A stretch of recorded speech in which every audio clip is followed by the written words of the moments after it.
Welcome once again to the Jorvik Viking Festival. It is in its 40th year, and hopefully they're not going to intimidate us too much as we can take in the sights, sounds and the smells of the Viking Age. Not you, madam, this gentleman here, do you know what I mean? You've brought some riffraff with you this year, haven't you? So welcome to York. How's it going? It's good. Fantastic. Have you been before? Yeah. Which year is this then, Pete? Pardon? Which year is this? Eighth? Maybe? Of your year? Yeah, About 8, yeah. And whereabouts is home? Home is Wakefield. Wakefield, not Fartham. So have you got a Viking name? I do, Uhtred. Uhtred. Half Saxon. Fantastic. And I'm seeing these little runes there on your kind of nose guard. What was that telling us? That is Tyr and Thor, I believe, on the front. No, Odin. Odin and Tyr. And they're going to protect you in battle, you hope? Wisdom and hopefully. So you're hoping that's enough so you're not chatting with Odin a bit later on today? Pardon? You're hoping you're not going to be chatting with Odin later on today, is that? I don't mind if I am. You know, easy way. Come and look at your shield. It's looking like it's seen one or two scraps. Yeah? It has. And this bit in the middle, fascinates, because it's also like a metal punch, isn't it, really? It's a shield boss. It protects Yeah. your hand on the inside, as you can see. The shield is designed to... But you could give a bit of a... Well, you could, yeah, but you're more likely to use the edge of the shield. Yeah, and they're trying... We see all this wear and tear around here. This is axes, presumably. Axes and blades, yeah. Axes and blades, few so... spears and stuff. Is that good to go there for a few more years, or is that about ready for replacement? This has been going for about 10 years, this shield. Yeah, it's looking good. Thank you so much. Good luck today. May we have a look, chat to your splendid beard, sir. You look fantastic in profile. You're spoiling it now. You look every inch the warrior. Can we just put the microphone to you and say hello? You're on the official live stream of the Jorvik 40th Anniversary Festival. Welcome to York. Thank you very much. Have you come a long way, sir? No, I've come from Doncaster. Doncaster, it's for Yorkshire today. Yeah. Now, for the first time, I'm seeing that you've got on your noseband there some gold, some copper, is it? It's a different kind of metal to the... Yeah, so because I'm a Daneaxman, I'm a little bit more elevated in stature, so I get to add a little bit of flair to my helmet. So it's about status. Yeah. So would you seek out then on the battlefield kind of their champion and their top warriors? So it's top boy against top boy sort of thing, yeah? I'll be seeking out everybody. Yeah. You're going to be keeping busy this afternoon? Yeah, it's a terror weapon. Yeah. We'll be using it as best we can. Do you want to talk us through then? What have you brought for your picnic? This is the Daneaxe. Yeah. It's a fiendish weapon, to be fair. It's designed. It's a terror weapon. It lurks behind the shield wall. Yeah. And it rains down horrible damage on people. And is that about sharpness? Is it about the weight? Is it about the swing? How do you do the damage? It's a combination of things. Yeah. So we like to hold it up. Because of the length on it, you can get a really good swing on it and generate some serious force. So you might kind of go round a bit first and then come round? It tends to be, if we're coming in close, so if we were here with this gentleman, we'd use the weight, coming across. Thank you for volunteering to die today online. And then he's wide open for a big chop to the ribs. Yeah. And that's, if I can get enough force on it, I'll probably stop about here. Right. Which that'll put him to bed. Give us something to think about, won't it? Yeah, I'd probably want to go home after that. Pretty good you're on his side, right? Yeah. I definitely wouldn't change sides at this point of the occasion. Yeah. But likewise, if he was to be locked up in a shield wall, and I was back here, we'd get this axe up and I'd bring it down with a lot of force, and I'm there, and I'll knock his shield out the way, and I'm coming into his collarbone. Yeah, got it. It's pretty nasty.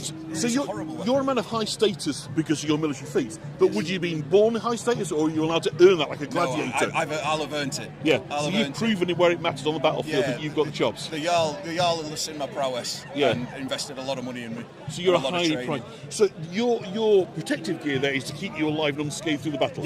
Yeah. He's spent a lot of time and a lot of money on me.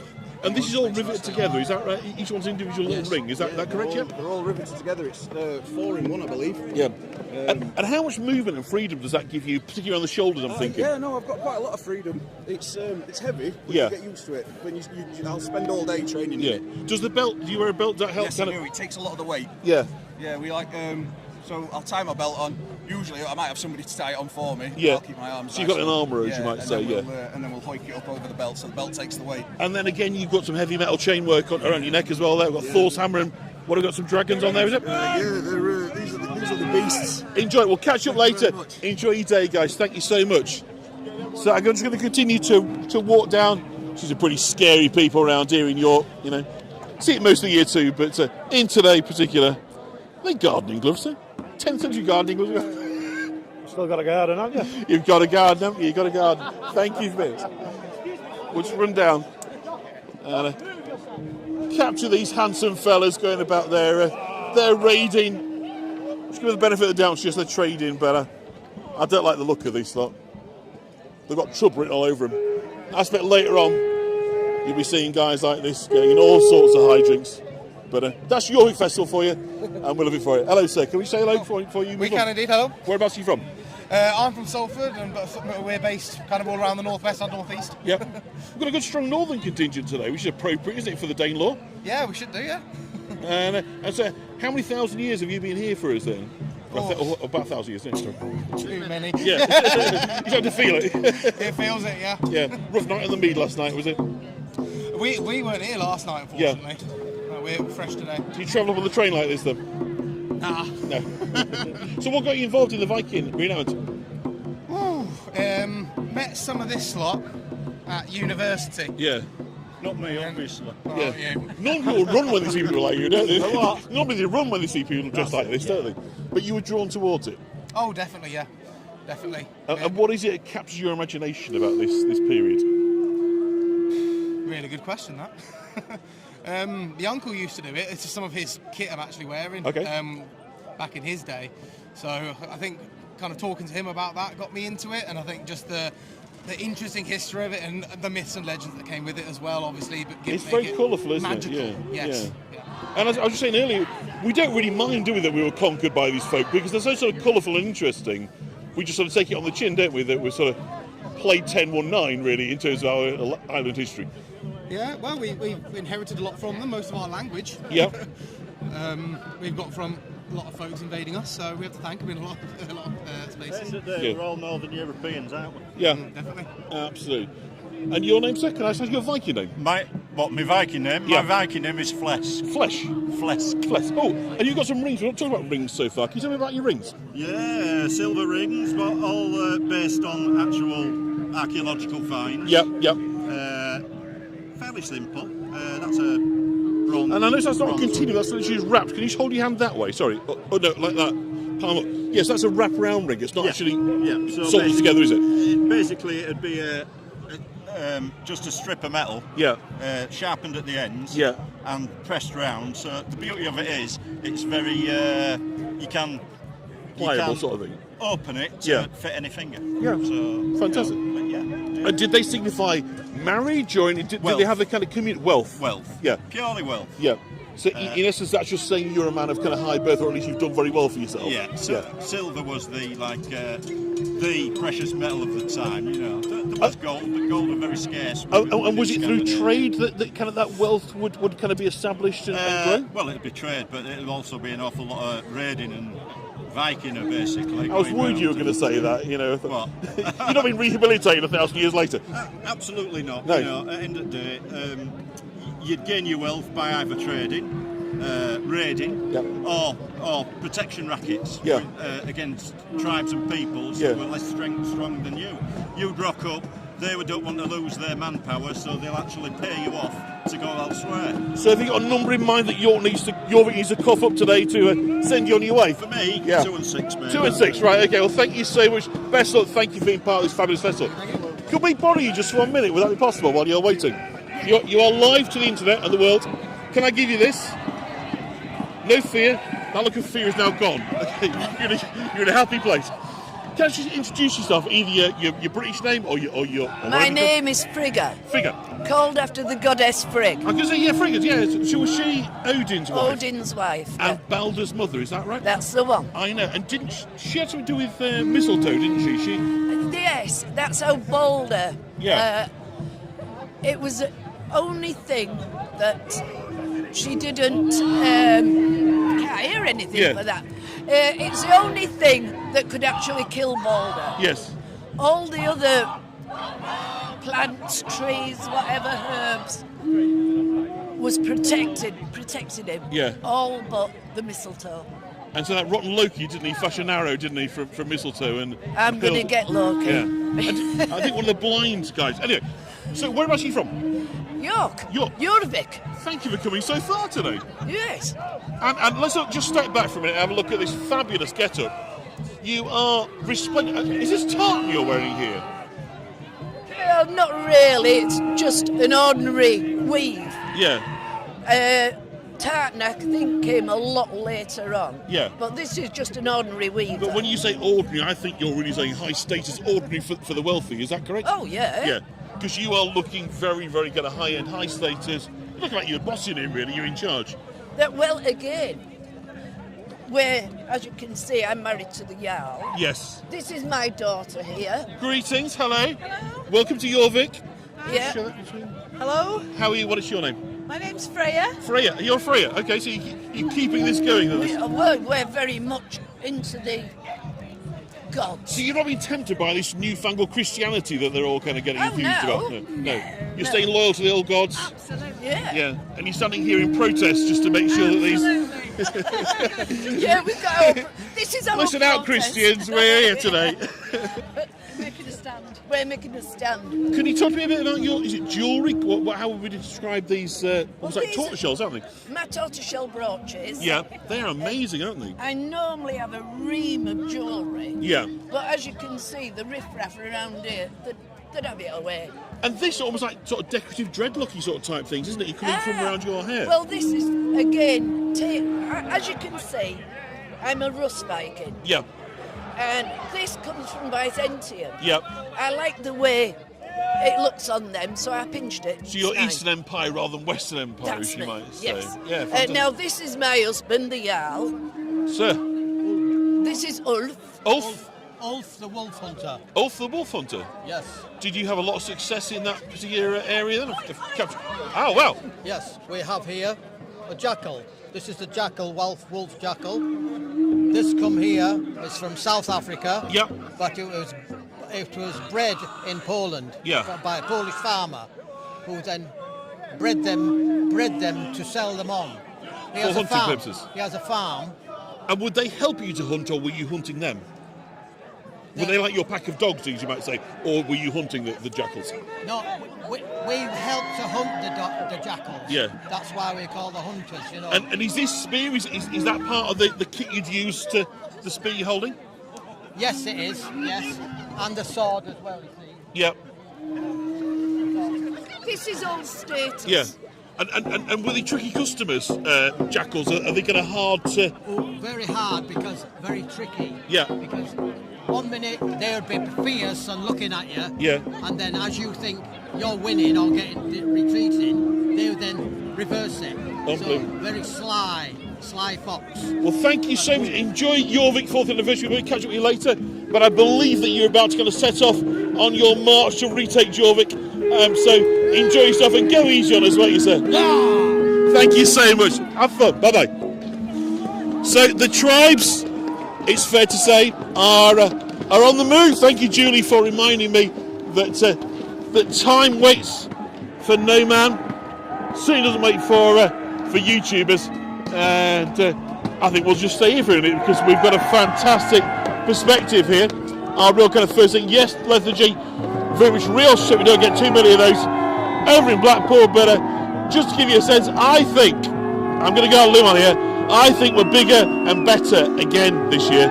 So last year was fantastic, but I think that we've gone and done it all over again. Lady over there, you might remember, check out last year's video. We spoke to her, give her a little wave, she's smiling at us there. Not too scary. Go easy on us today, won't you? Fabulous. Okay, so let's just stand here. Hello, the Vikings!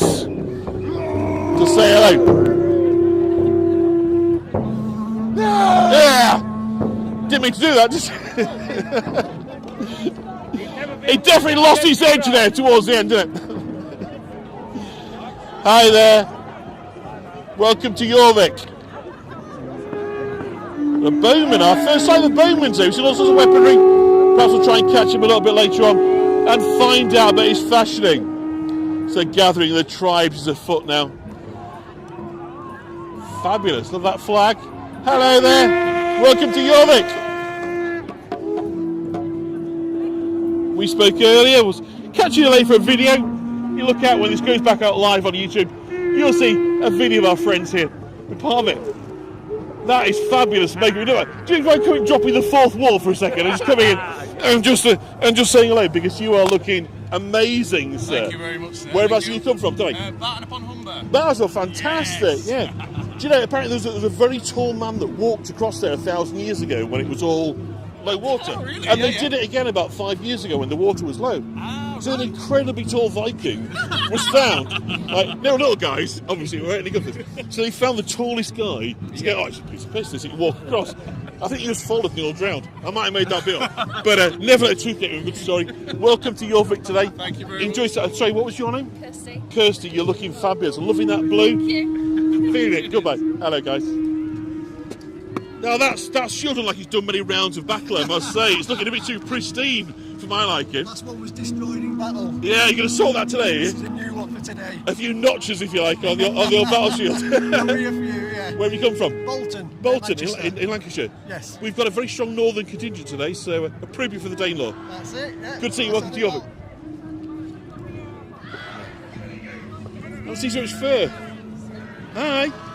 I love your plats. The best plats of the day. Love those.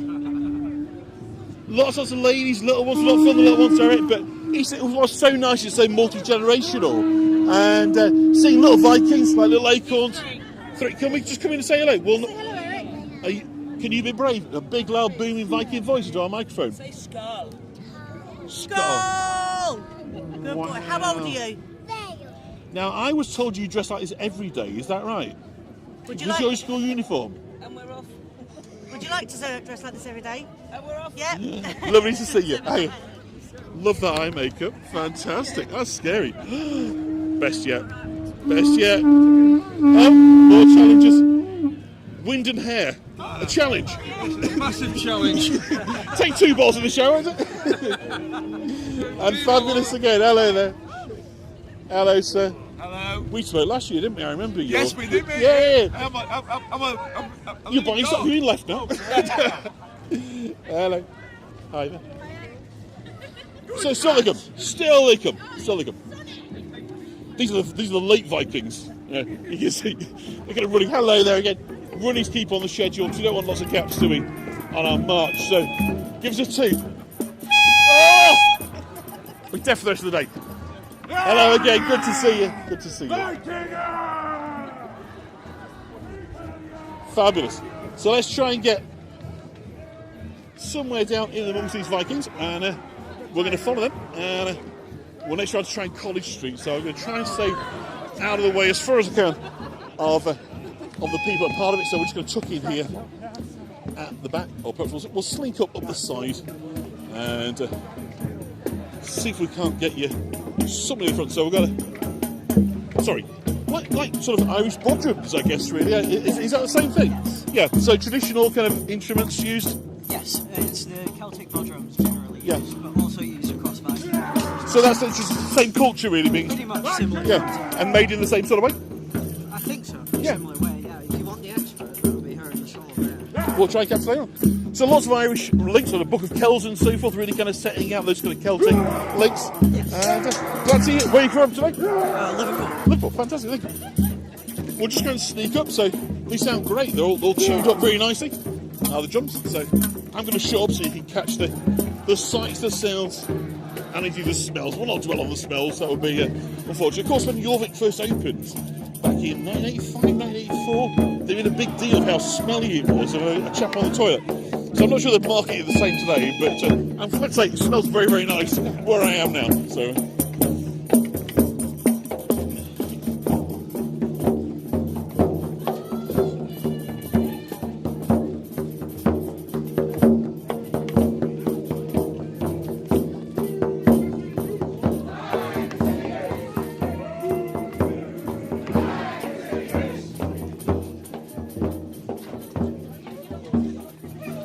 So ladies in this section here, which is nice. To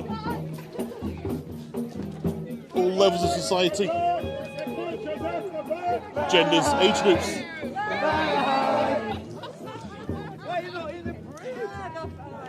It's fair to say they're a noisy lot, are the Vikings. You'd have certainly noticed when they arrived. I think it's fair to say. Oh, we're the noisiest group here. You're the noisy group. And where's your group from? York. Well, thank you for making this long journey today. It's good of you. You need 1,000 years to make it, but you're here on time, which is great. I know, I walked for so long. I And just started my journey bald. have you been involved for many years in this festival? A few. Just 40 years. No, not 4 years. I think 3, 4. And it's nice to have some good weather today. Yeah. Beautiful. Right, I'm going to leave you, thank you. I'm going to try and get to my position on College Street. I'm going to try and get somewhere near the front of this march. And it is lovely today, Linda, from New York. It is from New York to Old York. They're a very noisy, show-offy lot, the Vikings. Is it how you can asserted your will over people, really? Just shout at them? If you hang out with people who don't have swords, Yeah. sort of just you rise to the top, like scum in beer making. Right. Yeah. It's maybe what I'm going wrong with my kids, but I need a sword to kind of get them to pay attention to what I actually say. I suppose it's a matter of perspective. Yeah, it would definitely focus the minds, wouldn't it? We're red! We're Right. white! We'll have you in a fight! We're black! We're blue! We will enable you! We're here to stay! We're all a little gay! We're standing here! We're all a little queer!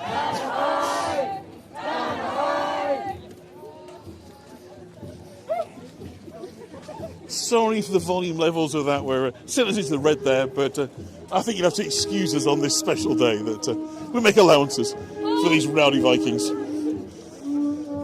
This is wonderfully outfitted guys here.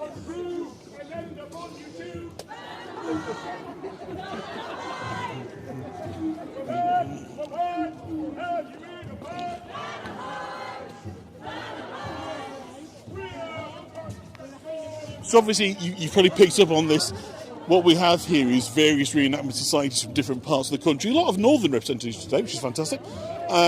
But they all come with their own kind of chants and so forth, so that we can tell when the various groups are kind of walking along past us. So we're going to continue walking through. Hello, ladies. Enjoying yourselves? First time you've been before? Yes, first time. First time. What do you think? It's brilliant. Yeah. Having a great time. We do it best in Jorvik. Nobody does it better. We've got an excuse. Let me try and find the press pack and then I'll...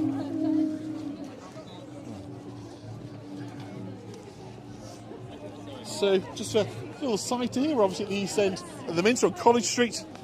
And we now have the opportunity. The group are going to bunch up a bit more, so I'm going to try and get up to the front. I think this is probably the little press arena here. So let me just pop back here. Excuse me one second. Can I just get in there? Thank you. Just go here for a second and just try and capture Whitby and the gossip. It would be great. So obviously everyone's bunching up together now. They're trying to get sort of a bit of shape and structure back to the march. They've left the park, and we're going to watch these go by, and then what we're going to do is we're going to catch up with them a little bit later on the tour. Give us some Viking, guys. Loving it. We're red and white, we're mediocre in a fight. We're here today. Skull.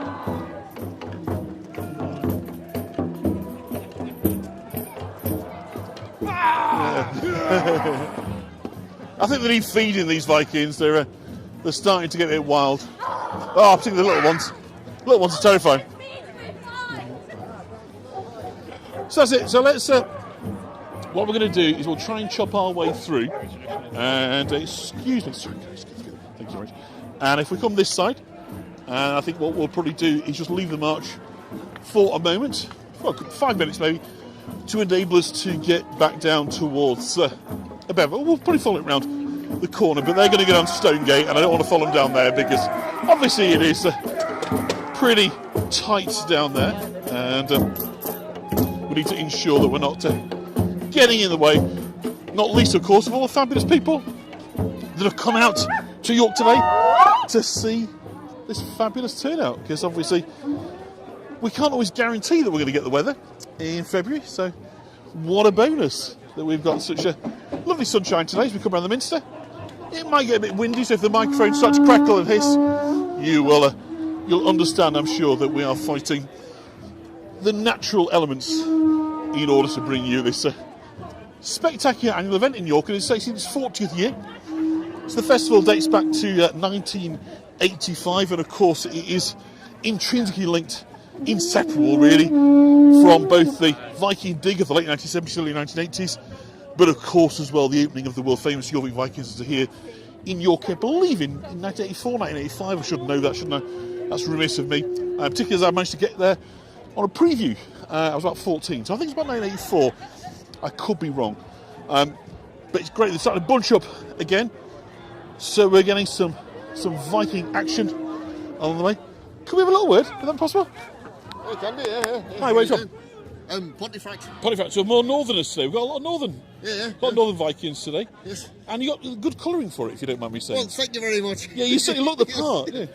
But you could let your wife there, obviously more in blonde. This is my lady wife. Oh, I see. My lady wife's up there.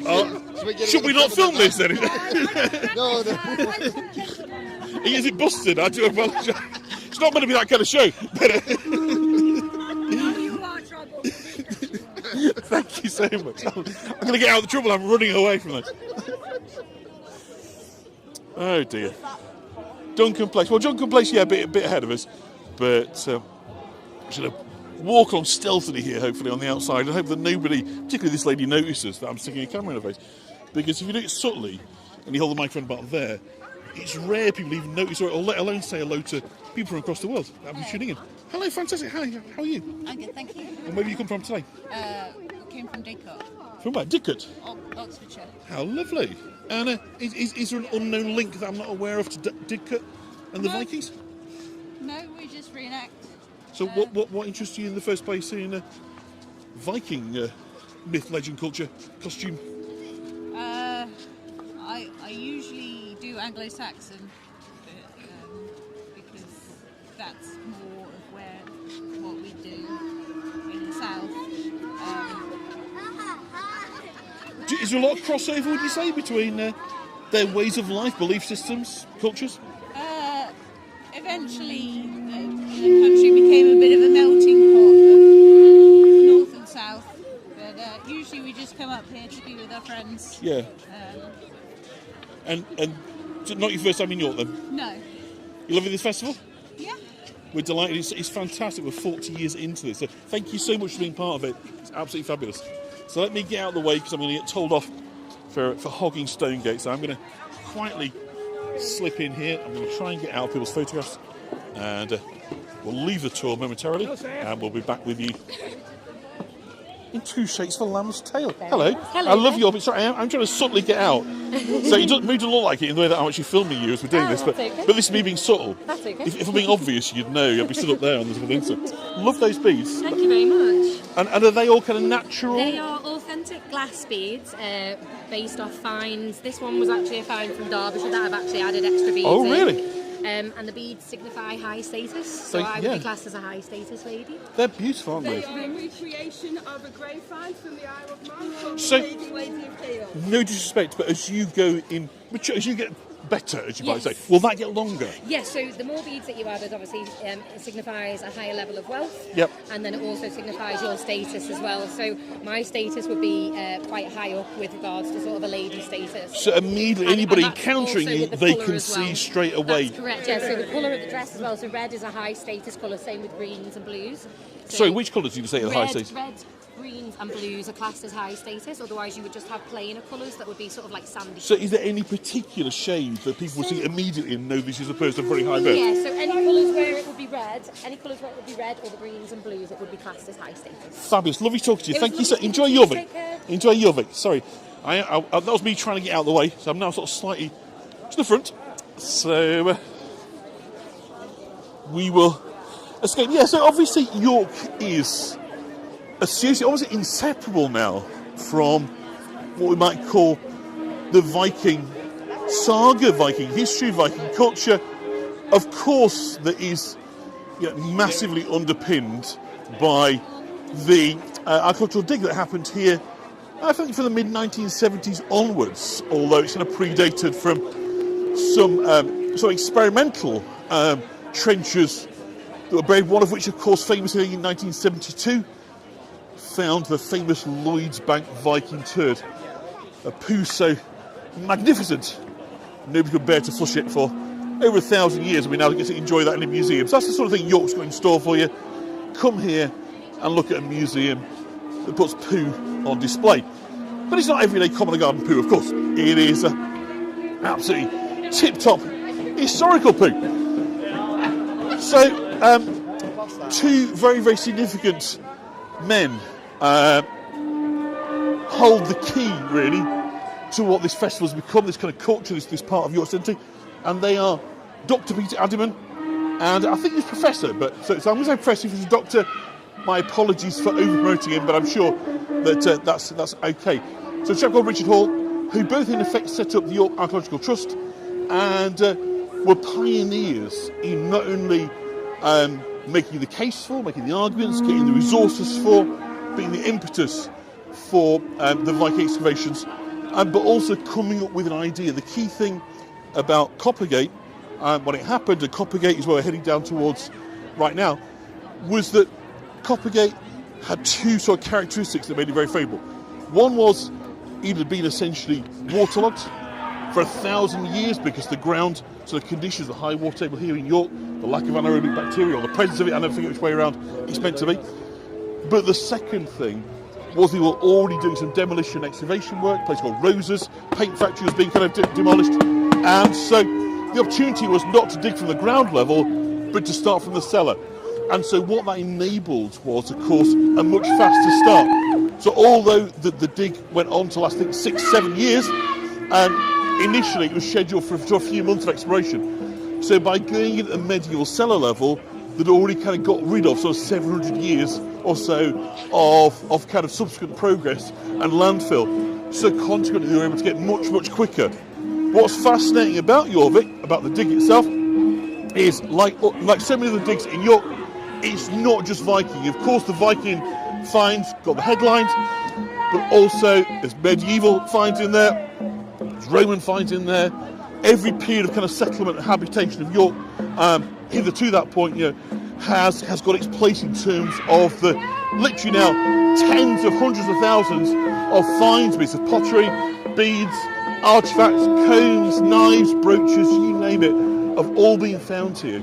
And of course, every bit of it is like a little piece of a jigsaw that goes further and further in order to enable our broader and deeper understanding of this fascinating culture, of their creativity, of their art, of their culture, their belief systems, their daily life, trading, eating, manufacturing, crafting, their belief systems, obviously originally from the old gods, eventually transitioning across to kind of Christianity, boat building, metallurgy. Every aspect of Viking culture now, I think, is pretty well understood. And we're in a position to really see these guys in 3D. This is not about sort of ciphers of people from many years ago. Every one of these costumes that we see is based on solid historical research, and they're lovingly put together by the enthusiasts that kind of make it their life strange. I'm not going to ask why, or maybe I will, as you hear. What got you involved in this fantastic world of the Vikings? I just like trying to figure out how people lived, Yeah. and reenacting it and working out what they did with certain things and how it was. And you've got no bead, or you've got a few beads, but it's not that impressive a collection, is it? No. You're a beginner beader. Not very high class, me. Yeah, I didn't say that. I'm glad that I didn't want to put that word in your mouth. No false airs here. Thank you for chatting to us. Sorry, I'll get out of the way.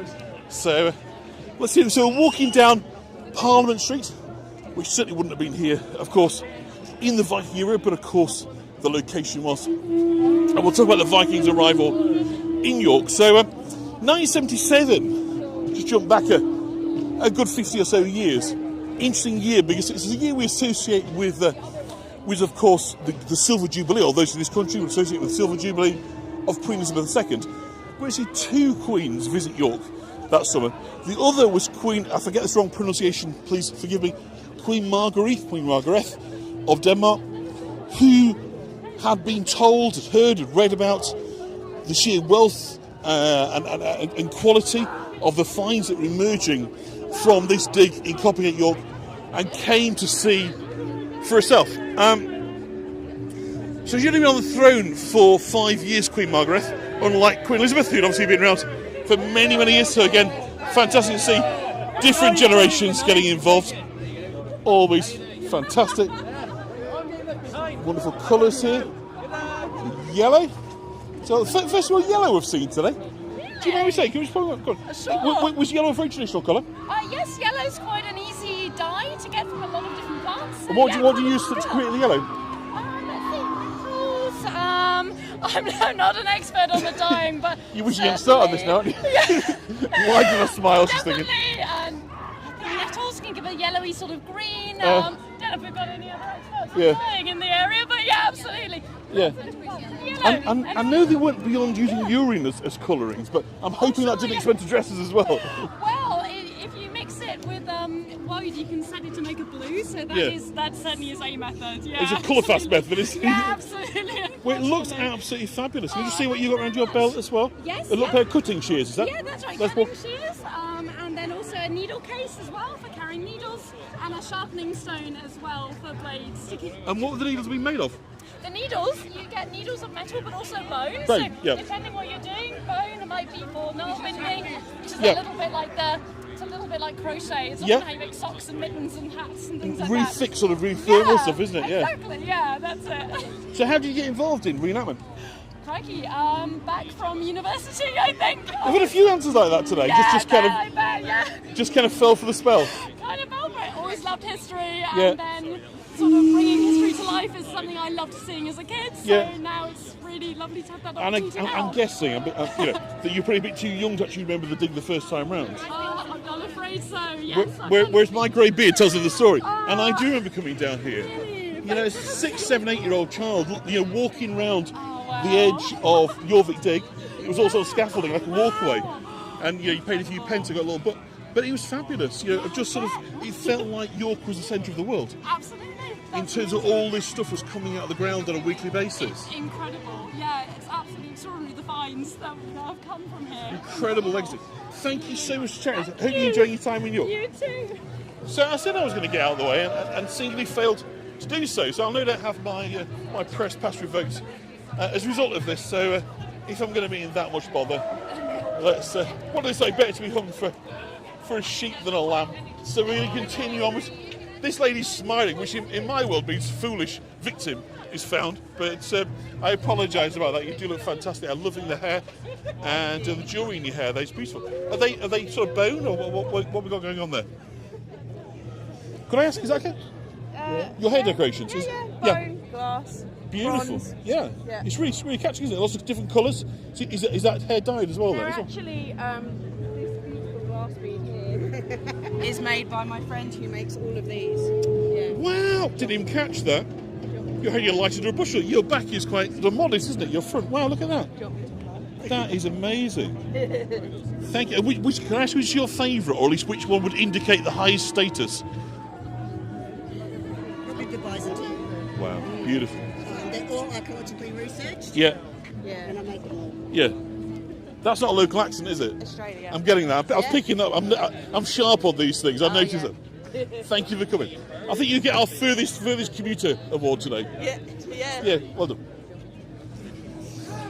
So we are quite literally now in the epicentre of Viking.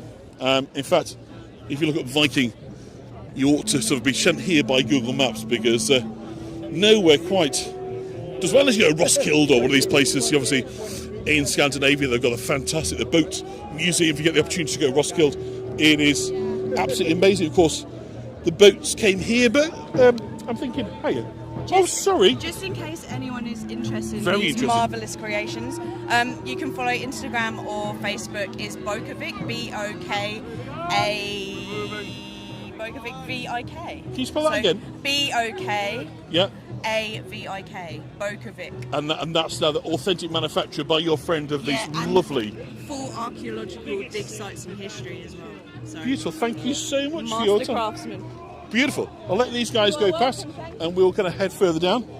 So the boats, fascinatingly, really herald the age of the Viking. I'm not saying this is research that I've done by no less a luminary than Magnus Magnusson, who, funnily enough, took me round, and just turning around here, just there we see the art gallery in front of you, that was the Penguin Bookshop. My mum was the manager there in 1984, and because they did tie-ins with the Jorvik people, setting up the museum, when it came to the opening, we were invited to a preview. So Prince Charles had been in the afternoon, he'd struck his coin famously, and so the very evening, the night before it opened, we went a short journey from the Penguin Bookshop there, down to Jorvik, which is just down here, and Professor Magnus Magnusson was there on hand to kind of show us around, and what a memory that was. So I'm very, very fortunate, one of the first people in York, and sadly, increasingly, one of the few people still left around that can kind of tell the tale, because obviously a lot of people involved in the early days of Jorvik are no longer with us. But that was fabulous. So, of course, we think of the Vikings as being boat people, and of course that's true, they're fabulous boat builders. But the history seems to suggest that they preferred sort of coastal hopping. They like to hug the coastlines of coast with their boats. They're fairly shallow, so they're very easy, or fairly easy to hit bad weather and be really kind of impacted by that. So consequently, their preference, where possible, was not to sleep at sea, where, of course, very, very little shelter, other than sort of rudimentary sort of sleeping bags. Instead, they'd look to make camp on land. So what they wanted to do was hug a coast. So the boats that we associate, the kind of dragon boats, we'll be looking at one of those tomorrow, a miniature replica, were very much designed for coastal waters rather than open waters. But nonetheless, as with all sort of superior, those that end up at the top, the Romans, the Vikings and so forth, the Egyptians, is the brilliant harness of technology.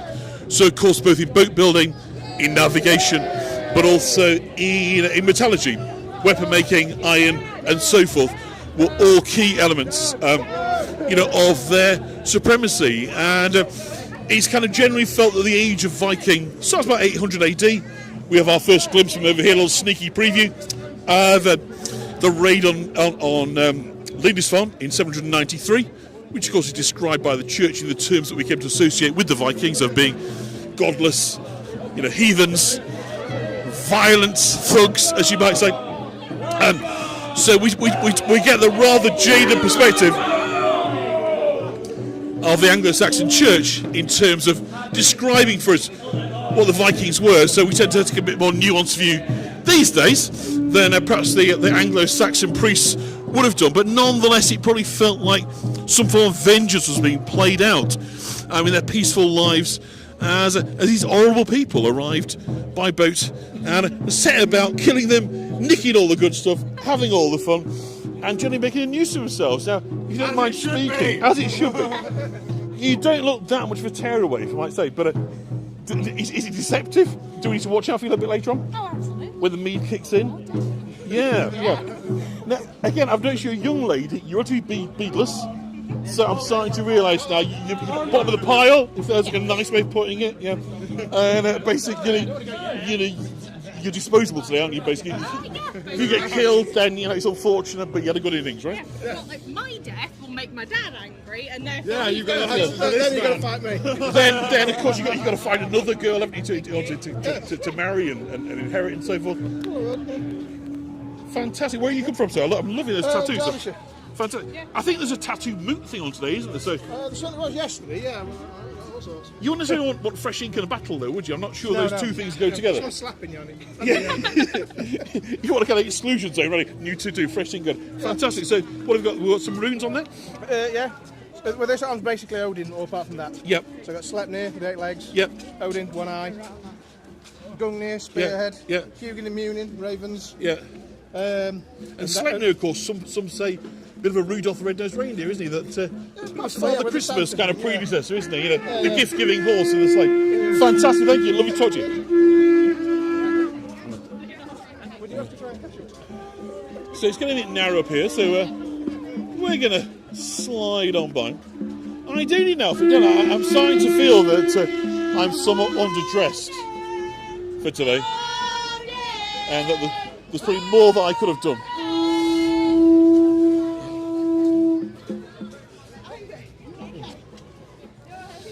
So again, we find ourselves sort of towards the rear of the column with the ladies and, of course, the children and so forth. And not surprisingly, of course, you'd expect to find the warrior cast towards the front. So there's a degree of a kind of shield, really, a military shield that is protecting, perhaps, and I hesitate to say, the more vulnerable members, because some of the ladies I've met so far are pretty darn fierce, and I wouldn't want to argue with them. But I suspect there's an old-fashioned courtesy at play here, where the strongest are at the front and the little ones are at the back. So let's see a fantastic cloud formation. There's at Clifford Tower. And of course, one of the things that we learn in history, which is unfortunately, history's a bit simplistic really. Let's ask this gentleman here, who's come from. Where are you from, sir? Suffolk. Suffolk. So the South folk. Yes. So of course, yes, you were the North folk and the South folk. Yes. And you're the good ones, aren't you? Because it's so good down there, isn't it? Yeah. Yes. We are indeed, sir. So thank you for coming. Is it your first time in York, or? No, I used to live here 8 years ago. Really? Yes. And you got the bug then? No, I got the bug when I met these lovely people. Yeah. Yeah. Were you drunk, or how did that? We became friends and family quite quickly. So is that what the bit that we don't see though? It's a sense of community within the. It is a lovely community within everybody. And you hook up and meet up at these events. Always. And yeah. Always. Yeah. So how do people get involved? If you're thinking, do you know what, I want to piece this, how do you get started in all this? It's got to meet the right people, I guess. Yeah. Yeah. So come to York today is a pretty good way to start, isn't it? And meet the groups. Yeah. So what would you put me down? Am I kind of top warrior material? Am I kind of a beggar? We could get you there, sir. A jester, maybe? You know. You could get there. It's just training. Yeah. Do they have live streamers in the Viking area? I wouldn't have thought so. They might have had recorders. I could have been an artist, couldn't I? Like a drawing, couldn't I? Yeah. Should we do that? Yeah. Let's do that instead. So what tips would you give me if I was going in there into battle today? What do I need to be aware of? Our steersman. Yes. This is our steersman. You're on a live This is our before, so I'm guessing that. Right. Steersman. Go on, no pressure, sir. No pressure. No pressure. What to be aware of? I suppose, obviously, your enemy. Yep. Also, your fellow warriors. Yeah. Make sure you've got standing together, standing strong. So that shield wall's an important element, very important. Also, your skill is very important. And is it easy to keep the balance when you're all kind of rooking? Because it's a bit like a rugby scrum, really, isn't it? You know, in many respects. Is it easy to stay on your feet, or does it feel? For some, yes. Some of us, we knock them off their feet. Yes. Yes. Yeah. You're superior types here. This is the gentleman you would like to speak to. Is it? Do I dare? It sounds like he doesn't want to speak to me. He's I can't help but notice. He's one of our proper warriors. One of your warriors?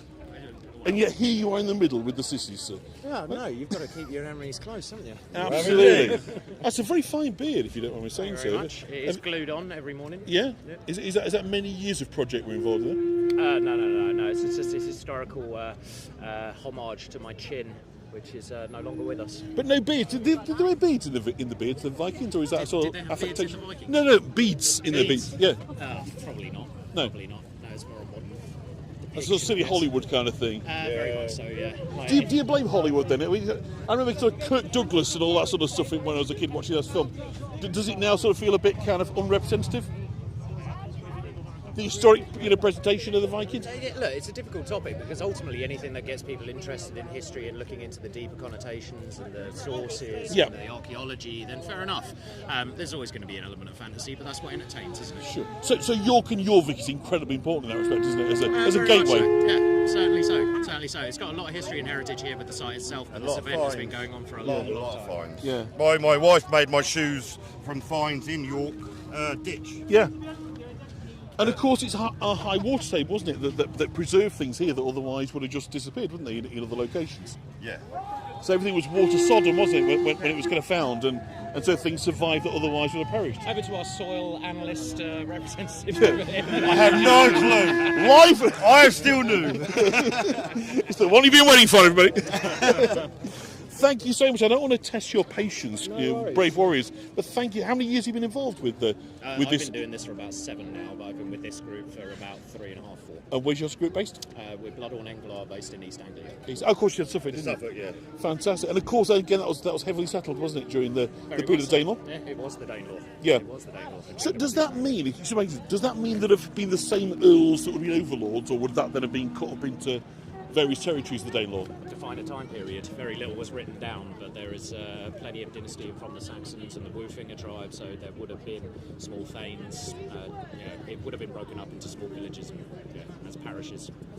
Well, enjoy. Try and stay in one piece, won't you, for the battle? You may be stopping with Odin later, I know, but it was always chatting to you. Thank you very much, sir. And if you're still around tomorrow, do a look on YouTube, Exploring Yorkshire, and you'll find the official feed from the video. Thank you very much. Cheers, thank you very much. Isn't this fabulous? So again, we're also starting to queue up now. The Vikings arriving by traditional bus, as we can see over here. Hello, Robin. Robin from Brooklyn is joining us. Brooklyn, New York City. Here in Old York, looking very Old York today. I do beg your pardon. We've chatted before. You're going to be on the end video, aren't you? Yeah. So lovely, thanks.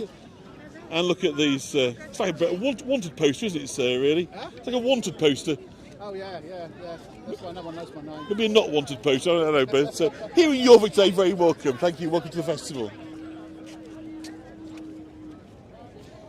So it seems that a little bit of ill discipline is causing the lines now to break and take shortcuts across the corner, so we'll perhaps be forgiven by Brooklyn is here. I wonder what Brooklyn is in ruins. Perhaps we'll find somebody that can spell it for you, Robin, and we'll find out. We've chatted already.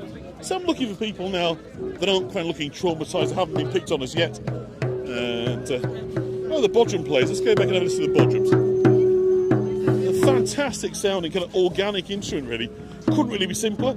I'm guessing it's hide, some form of animal skin. That is, or is that a resin now? Is that a plastic? No.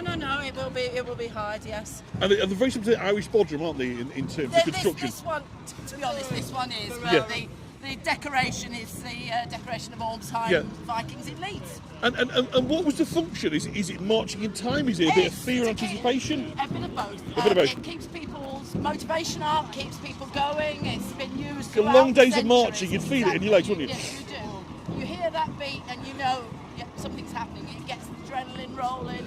It gets everything going. So drums leading men and women into battle is as old as the hills, right? Oh yeah.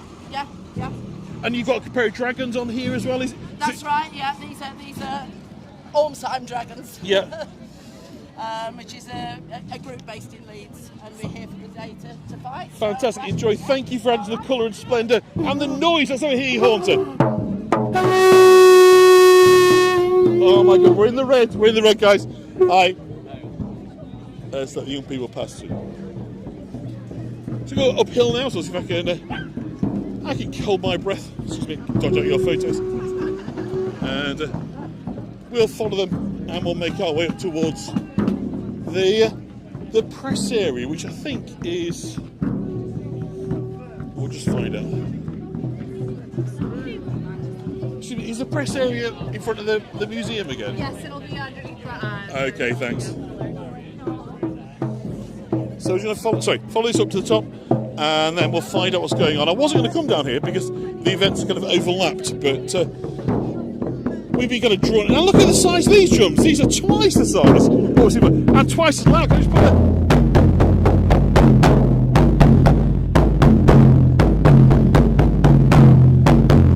that sounds like thunder, doesn't it? Sounds like Thor himself.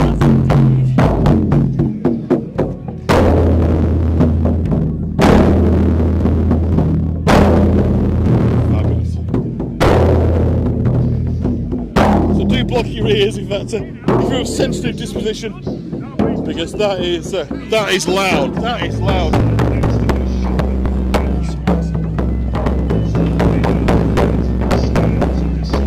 So we're going to head towards the press area.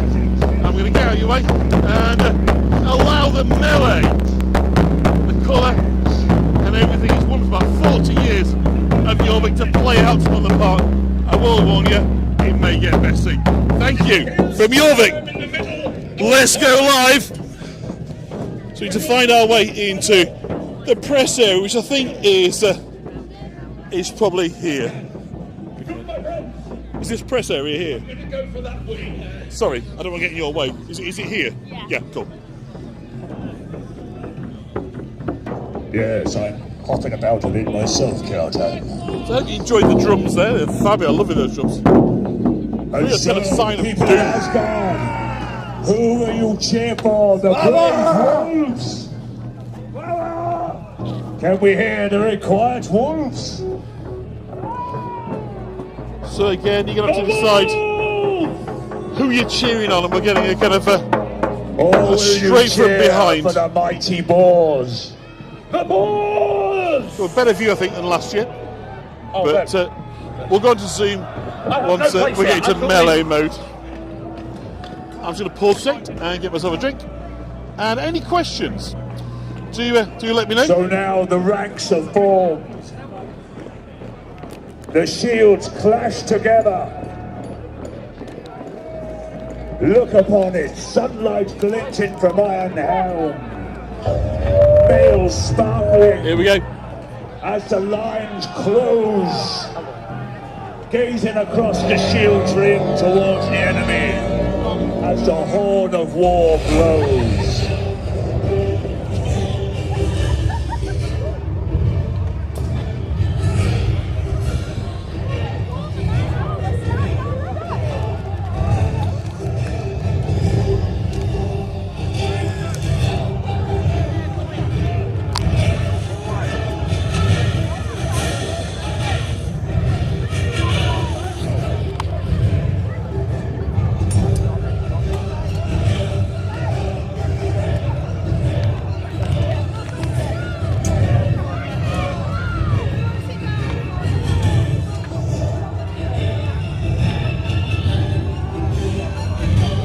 Spears rip out like the tongues of serpents, seeking a target in soft flesh.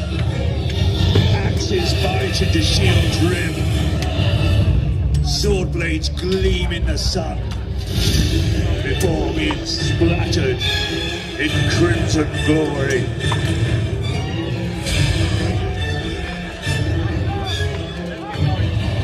The thin smile of the war axe. Clatter of shields, the ring of steel.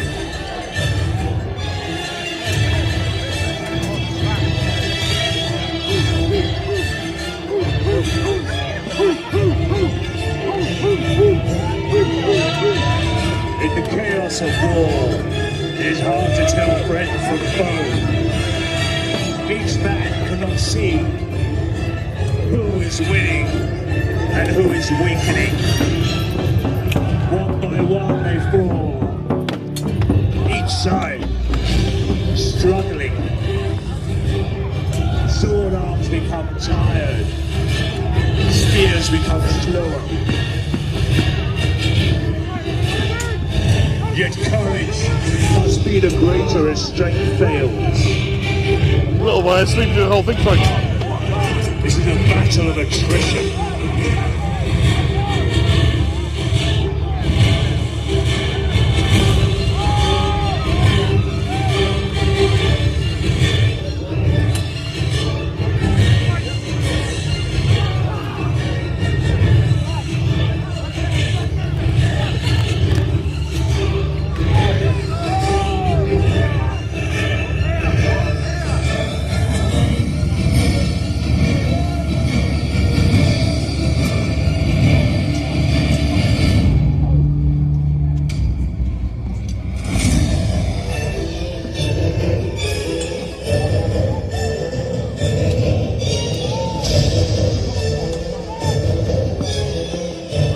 Neither wolf nor bear is prepared to give ground. They snarl at one another. They bare their teeth. They rip with their claws. But these are steel claws. And each tear takes a life. At least temporarily.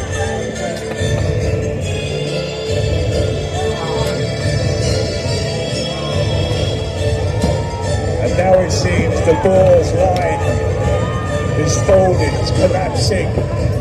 The wolves surge across the field, intent on victory.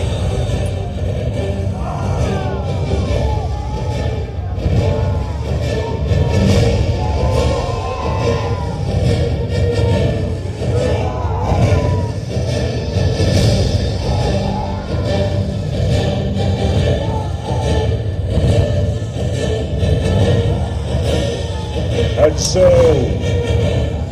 I believe the wolves have the first victory of the day and return to reform their lines. So it's 1-0 for the next contest. Absolutely. So all these folk been having a nice lie down, taking it easy during the battle. They are keen to do this, and so they get to rejoin the fray. I'm getting threatened by a very angry Viking there. I'm going to watch my P's and Q's, as you might say. And what we're going to do later on when you come to watch this again, we'll have dropped in some videos I did before we went live. So less of me chasing and additional material. Now I call upon the dead. So we're going to see once again battle lines drawn up, and my friend. The melee will recommence. So make sure that I'm not blocking anybody's view. I don't think I am. Because obviously the key thing today is the families here, particularly young people, and how important it is to get young kids interested in both Viking and history in general, and getting involved. So here we go. To the wolves. So it's very linear, of course. The way they're preparing for this melee is they're lining up with their weapons to the fore. But critically, the shield, of course, is the main first weapon of resistance here. And we're going to see how the shields come together to form what they call a shield wall, which is the first line of defence. Where defeat. So if you saw that, the guy tapping his sword and the shield, a little bit of intimidation there before the engagement. Here we go. About to lock in. Shields are coming together, trying to prevent the gaps in between, because that's of course where the spears and the swords can stab and penetrate. So we're just going to try and go down here, and we'll try and get parallel to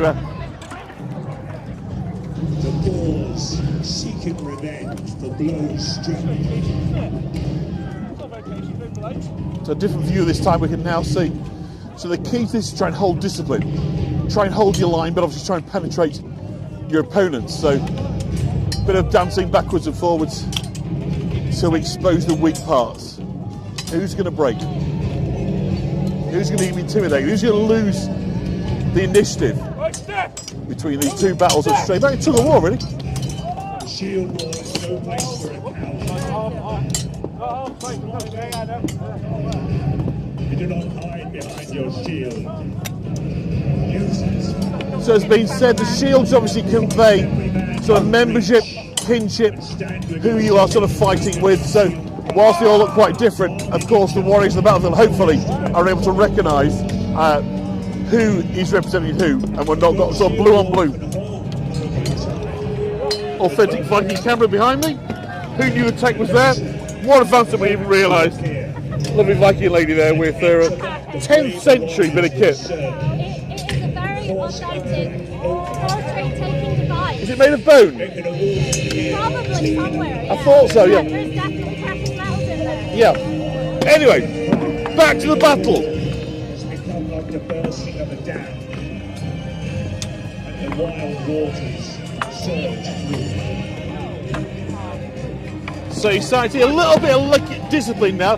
The wall is twisting, and of course, this is the key element. While you've got these kind of straight lines, if you're able to push the enemy back on itself, it constricts their space. They're moving backwards rather than forwards.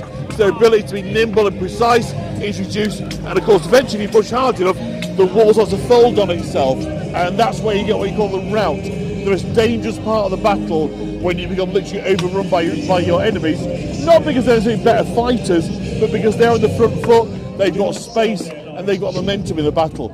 And so the vast majority of deaths would occur in this kind of final third, really, where exhaustion, perhaps the land is muddy, the ability to kind of stand and fight your ground, It might not be even ground, could be jeopardised that way. So environment is not just fighting skills. Environment, weather, where you start from, the battlefield, are going to be key elements in how you're going to fare, particularly in this form of very kind of front-facing battle. It's not very strategic, it's simply probing, looking for weaknesses, and then when you find them, of course, when you go backwards, you start falling over your own fallen comrades. So again, you're further compromising your ability to kind of respond and move with ease. Brave men from the boars have broken through the wolves' centre. We had a battle last year at Linda, but we're a bit further away. I think the perspective I've been able to get for you this year is superior, so I'm pleased about that. So now there is increasing numbers of catches right through the middle. The hole has been punched. You can see now we've got two flanks.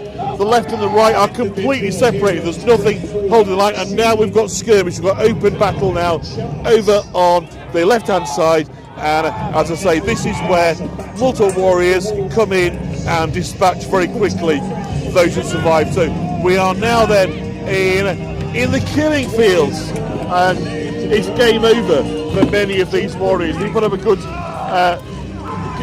edition of themselves, but they're going to be supping with Odin tonight in the halls of Valhalla. So sensibly, the enactors tend to put a shield over their head, make sure they get stamped up, and we can see again the victory is now being celebrated. The body count is high, and it's still great. There's still one or two individual battles being played out across the battlefield, but largely now we're in the kind of the final moments, really, of victory, all but assured now for is that the Ravens that have won? I can't quite see from this distance. Hello, Joyce Carter, good to have you with us here in the 10th century New York. And looks like we need to get the council cleaners out. There are lots and lots of bodies on the field today.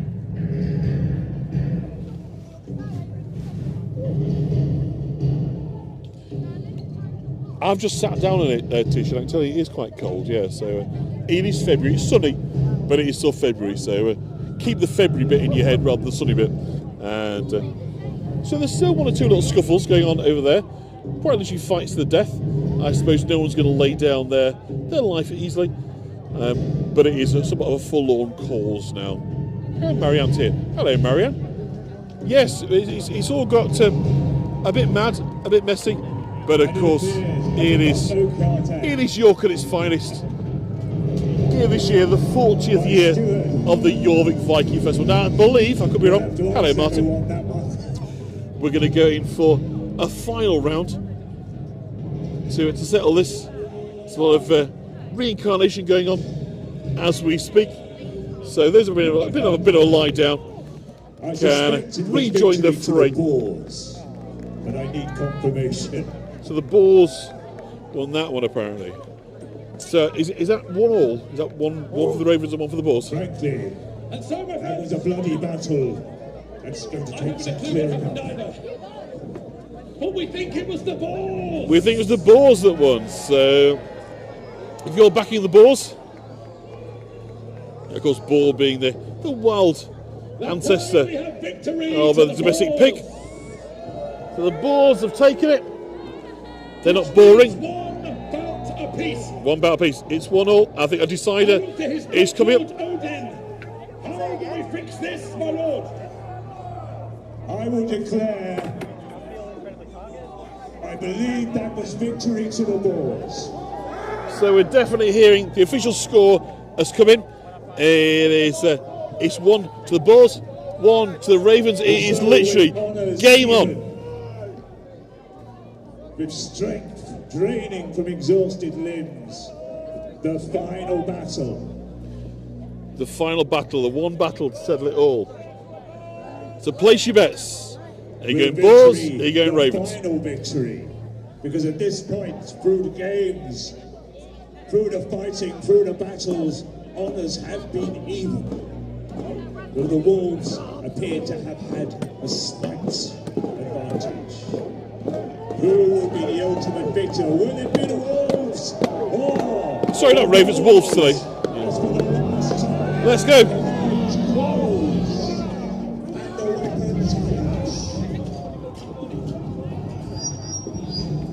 So this time we're a little bit different. We're at the rear, so we can now sort of see how,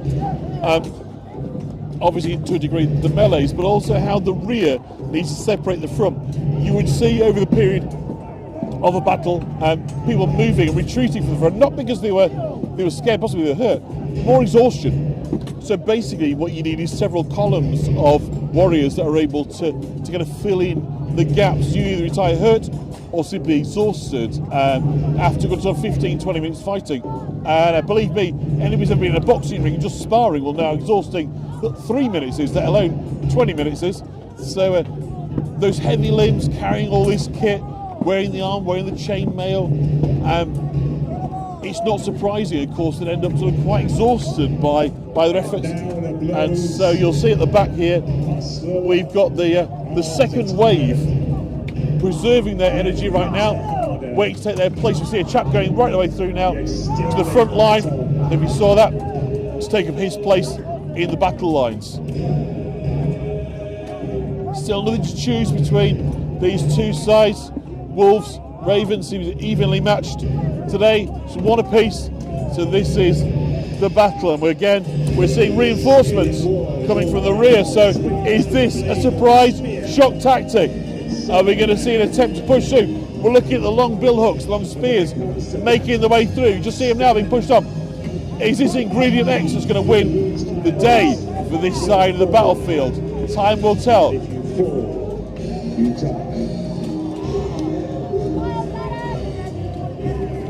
Again, we can't see so much. Once this line breaks down, we'll tend to get a very, very different perspective. The battle will become more open, more mobile, and we'll see increasingly less line versus line to individuals and small groups taking the battle. So temps are going to be Brooklyn, Long Island, fantastic. I think temperature is very much rising right now as we get into the heat of the battle here in Jorvik. And again, we've got a similar situation as happened last time. The centre line is broken. We've got an exposed flank over this side. We've now got individual skirmishers. I'll just try and give you some close-up over here. We've got individual battles, so we're now starting to see the death toll rise as the structures of the lines break down, and we start to see individual combat. And of course, this is where your experienced warriors are able to really show their value as kind of killing machines, really.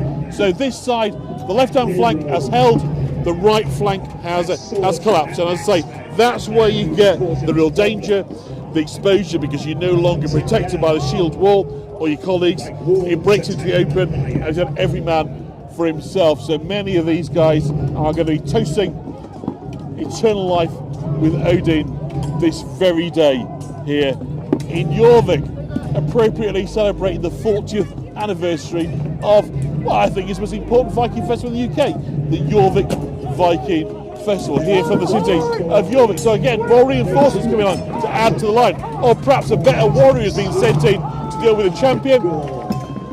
And again, we can see how useful the long spear is here to keep people at bay, pushing them back. And again, the further back you get pushed, more likely to slip, trip, fall, particularly over your own men. So it's not getting messy now. The lines are breaking. You're seeing it here first, here on YouTube, Jorvik TV. The blood count is going up, and now we have got a very, very bleak predicament indeed for these warriors. They are quite literally fighting for their lives, and you can see it is descending into a pretty ugly mess.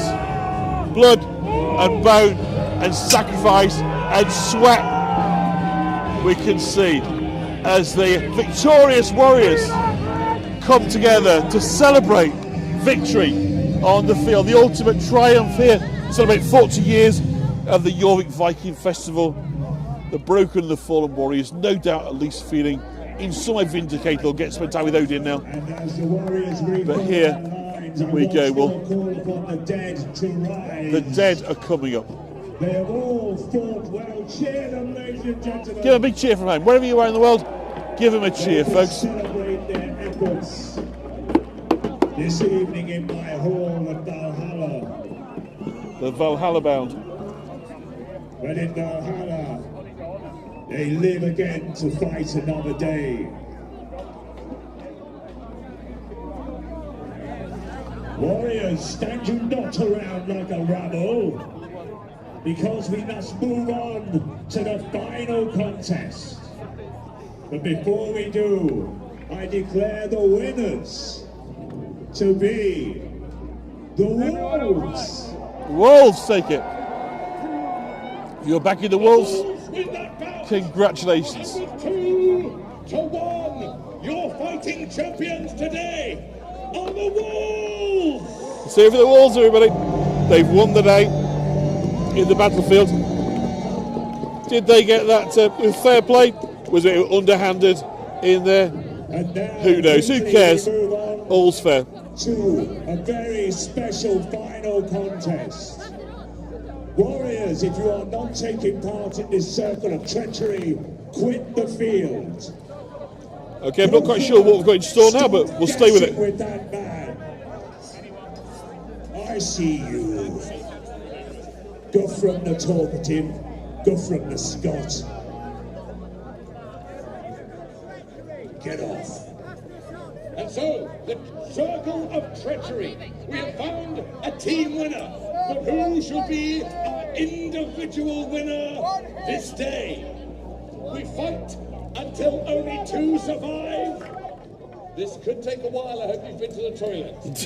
Yes, given the number of warriors on this field, I would declare the rules. It's a bit of a battle royale, but it takes all. This is a circle of treachery to establish the final victor. So does treachery mean you can kill your own people as well? We'll have to look out for that. Change my mind. This is a circle of honour. I don't want you lot ganging up, it'll take all day. So you must fight each other one-on-one to establish a final champion. So we're looking for the 40th year. 2025.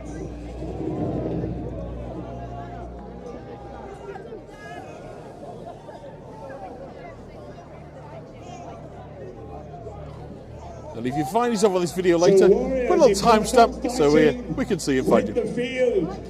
If you are fighting and ready, raise your weapon. And with that, so we've got a few takers.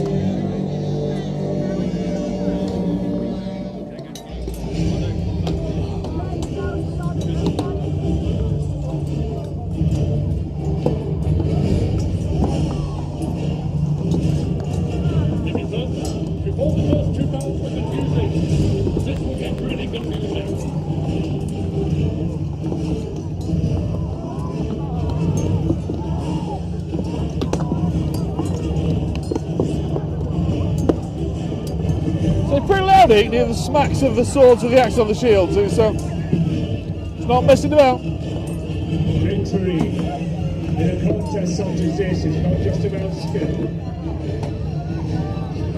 Every warrior you fight will set your strength. Those who survive to be among the bravest few who may find their way into my ranks in the Unparalleled. Will fight their last fights, weary and exhausted. But at that time, so we'll try and follow this chap here, see how he's going to get on, because he's just dispatched the guy in the yellow breeches here. So let's see how he gets on in his next round.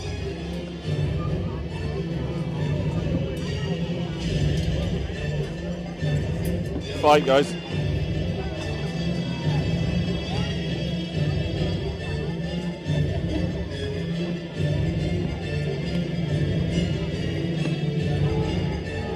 All pretty cagey so far.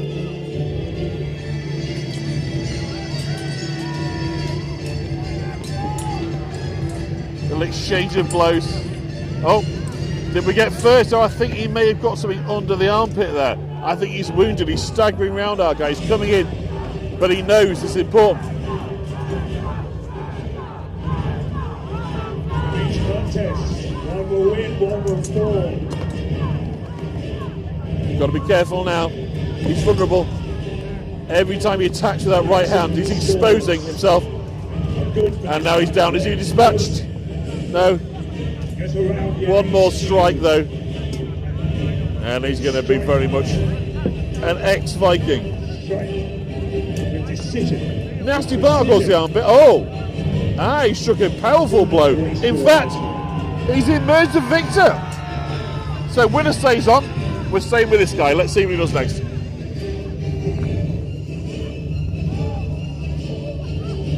Here it comes. Here we go.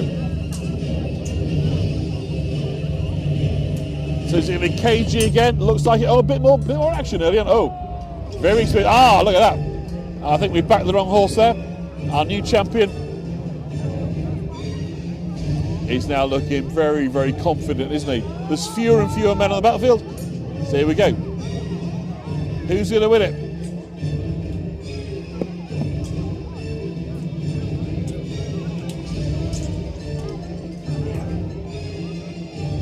Our champion seems to be falling over remarkably, so we've got a new...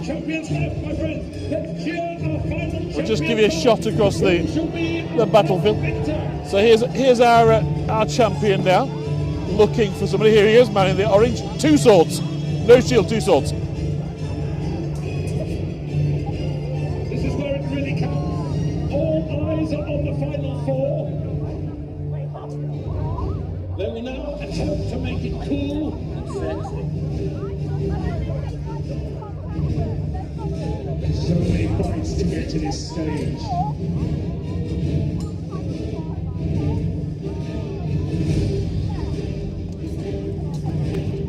Speed now being shown. Look at this.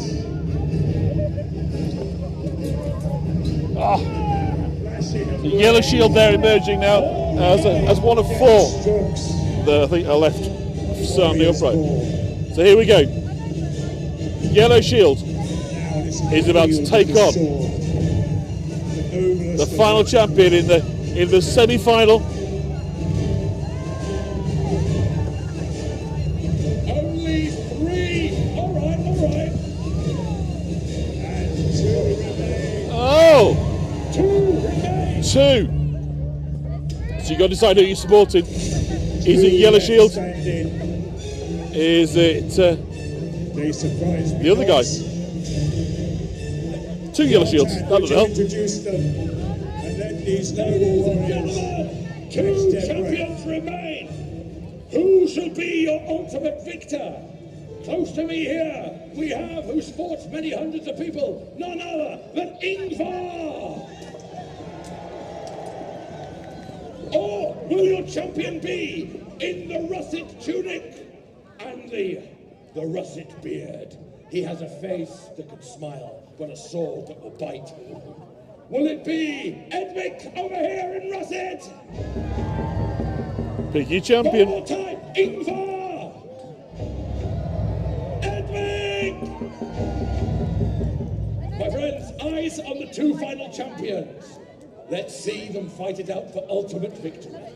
So we've got a dead Viking's knee is in our way. Reach, that's an advantage, but he wears mail.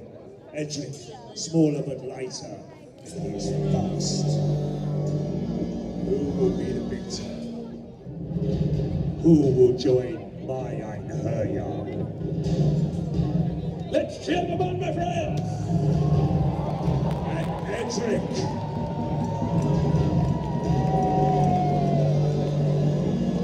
A known champion, a known swordsman, takes the victory on the field and wins the prize, my friends, of mead that he may share with his friends in my hall tonight and celebrate his victory as the champion of Valhalla. Give a big round of applause.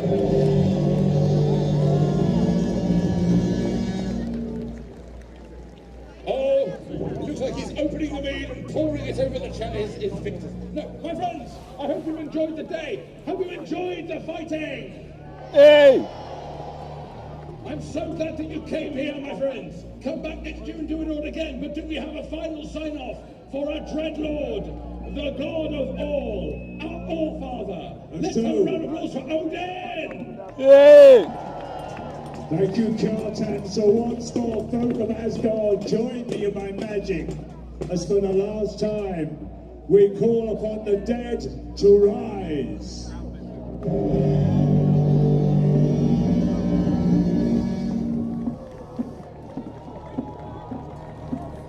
I love seeing the dead rise, very cool.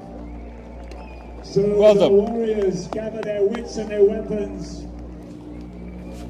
I asked them for the last time to form a great circle, a shield wall facing you, so that you may feel what it's like to be their enemy. As once more and for the last time, Zombies, yeah. the scales of the many-coloured serpent form, as it was Jorvik himself toiling around. So we should get a good sight of the shields, which obviously people moving will not necessarily seen the best shots of. So let's come round here now.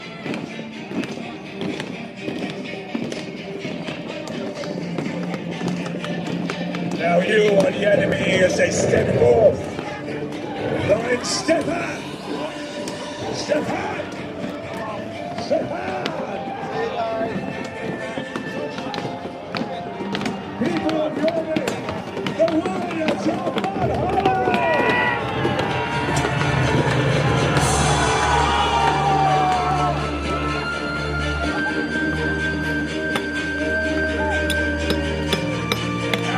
So now, ladies and gentlemen, I'm going to break character now and ask you to thank all of my friends. If you thought Renatch didn't get hurt, I'm going to show you Exhibit A there. For the York Archaeological It's Trust, worth it. without whom we would have no Jorvik Viking Festival. Fabulous. I do hope you enjoyed today's slice from the 40th anniversary of the Jorvik Viking Festival. We'll be here again tomorrow to go through the Viking encampment, learn about the craft, the culture, all the good things the Vikings did when they weren't knocking tail bells of what have you out of the people of England. So hope you can join me for that tomorrow. And for those who've been interviewed, taken part, thank you so much everybody for adding this colour and helping to connect us all to our shared past. And this wonderfully colourful chapter of it, and we found out today with the colourful beads and the clothing that far from being grubby and unimpressive. In fact, of course, they were wonderful craftspeople and even garden gnomes. Can I get a look in? Everybody's welcome in the Viking world. And we'll just give our final few waves, the fabulous warriors and the ladies. We will cheer for the warriors of Valhalla! Say once more, thanks to the organisers, fabulous York Agricultural Trust, the Jorvik Viking Centre, for bringing us this fabulous festival, and 40 years young. And perhaps we'll just grab Jay here for a second, who is very involved. You've outdone yourself, mate, 40 years. It's been fantastic. We've had probably more warriors than I've seen before, probably about 450 Vikings marching through the city today, and this battle today's been spectacular. The sun shone, it's been marvellous, absolutely fantastic. Pretty noisy too. Absolutely. Well, you get a crowd like this, we've got probably about 1,000 people in the crowd as well watching, another 450 on the field. It's going to be a noisy. And look at this weather. Who'd have known in Yorkshire, February? February, sunshine. We're sat on the cold side now. You can really feel the difference. You notice the Vikings were all trying to die. Yes, if you die, you've got to die in the sunshine, don't you think? Yeah. Go down in the sun, but yeah, it's been a brilliant time. Jake, we're going to be here tomorrow. We're going to go down the encampment, the 10th century traders. What should we be looking out for tomorrow? Craft people. It's Yeah. the people that are making things. So we've got the wood turner, we've got the potter, you've got someone weaving. There's an awful lot of craft activity in there, which is what would have happened in Viking Age Jorvik. We know that from the archaeology. So today's been about conquest, tomorrow's about culture, really, isn't it? Absolutely. Today's been about the fearsome side of the Vikings, which actually is the really exciting part that everyone loves. But there is the other side as well, which is what we try and showcase. And finally, for those that get a chance to come to Jorvik this year, what have you got new and special for them? I can't reveal that yet. So winter is ending. Today's the last day of our winter. So we'll be sweeping away the snow at the end of the evening, which will be fantastic fun, I'm sure.